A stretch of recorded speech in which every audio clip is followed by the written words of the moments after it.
Assalamualaikum warahmatullahi wabarakatuh. Sampurasun. Wilujeng tepang deui dina pangajaran basa Sunda. Lawungan kahiji, urang tos diajar ngeunaan pupujian. Ayeuna lawungan kadua, urang diajar ngeunaan struktur pupujian. Tapi sateu acana imut keneh teu naon pupujian teh. Pupujian nyaeta karangan ogeran anu eusina ngebrehkeun kaagungan Allah Subhanahu wa taala jeung kapunjulan Nabi Muhammad sallallahu alaihi wasallam. Pupujian asalna tina sastra Arab, sair, nu hirup di lingkungan pasantren atawa tempat pengajian Islam. Di pasantren, pupujian teh jadi media pikeun nepikeun ajaran agama Islam. Ayeuna urang pedar ngeunaan struktur pupujian.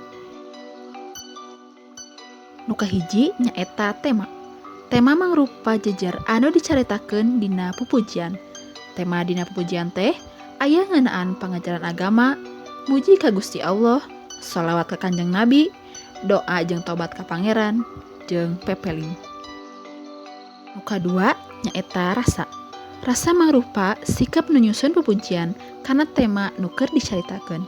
Rasa dina pupujian teh seperti rasa kasieun, hariwang, sedih, bagja, kelar, jeung syukur. Nu katilu nyaeta nada. Nada mangrupa sikap nu nyusun pupujian kanu maca atawa ngadengekeun. Nada dina pupujian teh aya mapatahan, nyarek, jeung nyaritakeun. Nu kaopat nyaeta amanat. Amanat mangrupa tujuan nu hayang ditepikeun kanu maca atawa ngadengekeun. Amanat tina pupujian nu dicangking ku unggal jelema bakal beda antara hiji jelema jeung jelema sejena, gumantung kana jihad sawangna sewang-sewangan. Nu pamungkas nyaeta aya purwakanti. Purwakanti mangrupa sasaruaan sora dina jajaran, sora jajaran dina unggal pada, kaasup jumlah engang, tur randeganana.